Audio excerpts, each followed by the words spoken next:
Welcome to the Magnify Wealth Podcast with Scott Gannon, where we explore the power of the infinite banking concept, combined with the value of cash-flowing investments for business owners and real estate investors. Join the team as we dive into case studies, interviews, and strategies to help you grow and protect your wealth. Gain valuable insights and actionable advice to magnify your wealth today.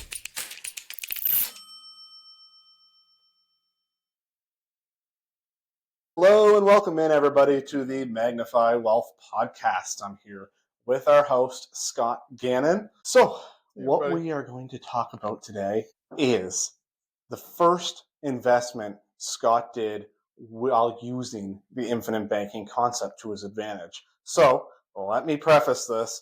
This is not a recommendation. This is not a typical return. What this is in a historical account of what happened. That's all. So, why don't you tell us a little bit about how this ended up on your plate? Let's make this official. This is not investment advice of any kind. I am sharing a story of an actual case or an actual experience that I had using the infinite banking concept. I was around. I can say it did happen. It did. Of course. Back, I believe it was 2018. I think. I was a couple of years into the process. Might have been 2019. I can't remember for sure. I know that I was just socking cash away at first and not really knowing what I was going to do with it. And then I had a very good friend of mine approach me. He was buying a mini home to flip. So he's a handy guy and does repairs, but he was really having trouble coming up with the cash to do it. He said it looked like a good deal. The price seemed right to me, so I was like, "Yeah." I didn't even look at the property. I just said, "Yeah, let's do it." He called me like literally 2 days before closing, and I said, "Yeah, I'll get the money ordered, and we'll get this thing happening." So I'm the one that provided the cash. He was the I guess the muscle, if you will, or the know-how to fix it up. So the purchase price on this property was $37,000, and our estimated repairs was originally like $15,000 and ended up costing like $18,000 or something like that. I actually say something like that. It was about $18,000. But the idea here, the real message here is he was stuck, and I had ready access to cash. Why? Because I had it stored properly in my dividend-paying whole life insurance, and all I had to do was order it. So I think I ordered 50 at the time, knowing that it was going to probably cost a little bit more. And then I pulled another 5 out when we needed it, about 2/3 of the way through the process. But the numbers I'm going to share with you, I'm just going to assume that I pulled all the money at the start just for easy math. And so we'll just share some numbers. So 37,000 plus 18 in repairs. That's a total of 55 in. The interest on that at the time was about 5%, which comes out to a little under $700. So I rounded that up to $700 because we closed, and exactly 90 days later, we closed on the sale. So it was, about $700 in interest. So just to kind of put this into perspective, we shared a little better than 30,000 in profit. My share was 16,500. So I used other people's money, the insurance company's money, to fund the 55,000 and shelled out $700 in interest. Now here's the cool part of this is I didn't make any payments because I knew it was a flip. Now, if I was buying a rental or something, sure, I'd use cash flow from that to make my interest plus principal payments to pay back the loan. But on a flip scenario, generally, you're only in there from 3 to 6 months anyway. In this case, it was exactly 3 months. So I just borrowed the money and ignored it until the end. So it was like $55,700 that I owed. So the 16,500 it was the profit I got. Of course, I got the original amount to the 55, paid that back, and then so just to put this into perspective, if I'd used my own money, if anybody, your own $55,000, yeah, my own $55,000, just to run the numbers on that, that's approximately about a 30% return. So this is a very unique kind of wow. This is a great opportunity. And if you annualize that, just multiply by 4, 3 months versus 12, and that would be like 120% return annualized. So if I had cash laying around doing nothing and I used it, then yeah, I would have done fine.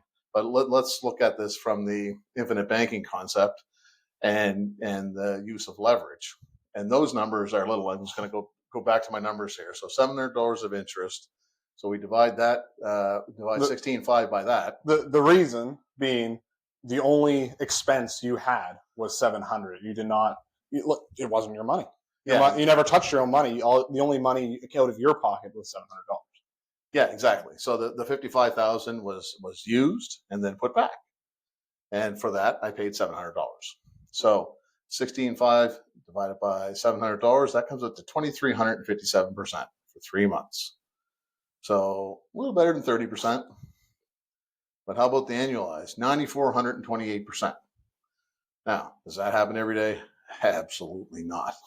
But the key thing here is having ready access to cash gives you the opportunity to take advantage of opportunities. I'll give you great ones that fall in your lap sometimes. Yes, exactly. It was it like I've used these words several times in interviews in the past.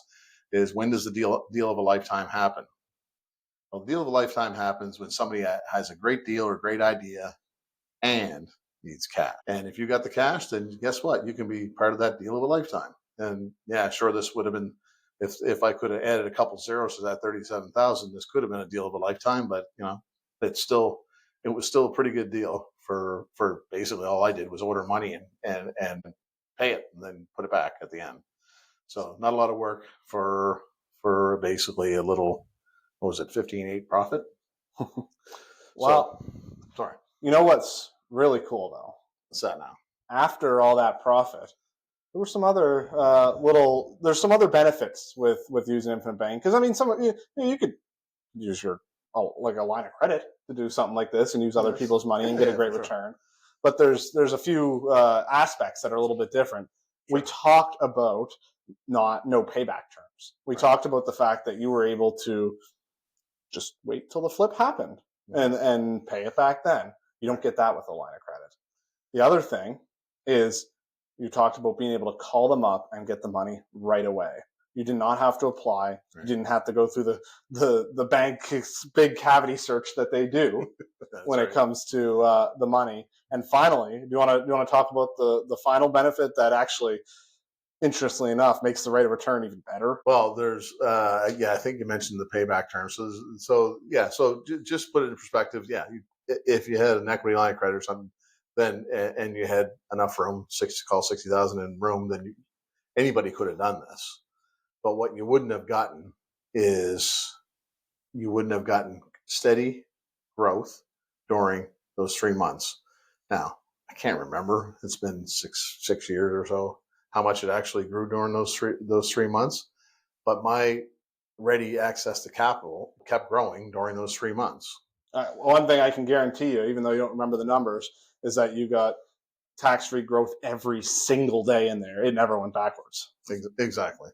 So if you liken it to other investments or other, like obviously a savings account is supposed to stay still as well. But of course it's taxable and the interest is not that friendly. So yeah, I mean, a line of credit for sure like this, but this is, I mean, the big thing is the ready access on demand, liquidity, use, and control. That's really what it is. You're in control. Nobody's going to say no to you. And then let's face it, although banks are in the business of lending money, they also have the ability to call your line of credit or change the terms, anything. They're always in control there. No. Same as your money sitting in a bank account. Like, understand that when you hand over your money, I'm going off the rails here on this a little bit, but something I think is important for people to understand when you have your money inside of life insurance policy, you are the owner, and if you have it structured properly, you're in control because it's like you say, you're the banker and the lender and the bank owner, so you get the dividends too. You're in every single position there. So like nobody's gonna pull this back on you. But I mean, liken it to bonds. I mean, a bond can go down in value. This doesn't. Yeah. So that right there is what is possible using the infinite banking concept to your advantage in your investment life. So again, this is these investments don't come on your plate all the time. They don't always work. Right. But what happened here is a true story of how Scott used the infinite banking concept to magnify his return. Yeah, there's one more thing on this too, right? Like if you have money sitting, like let's just say you're invested in the whatever, say a stock market or something, and you want to pull it out for that, the timing isn't always the best. Not to mention, it's what are you giving up on the other side as well? It's just there's real growth comes from taking advantage of opportunities, not just having your money sit still. This keeps your money moving. This is it. Awesome. Well, thank you guys. Thanks for tuning in and listening about Scott's first investment while using the infinite banking concept. We will see you guys all next week. Have a great week. Thanks for tuning in to the Magnify Wealth Podcast with Scott Gannon. Remember to subscribe on YouTube or your favorite podcast platform for more insights on the infinite banking concept. Until next time, remember, immediate action is the most efficient way to achieve your goals.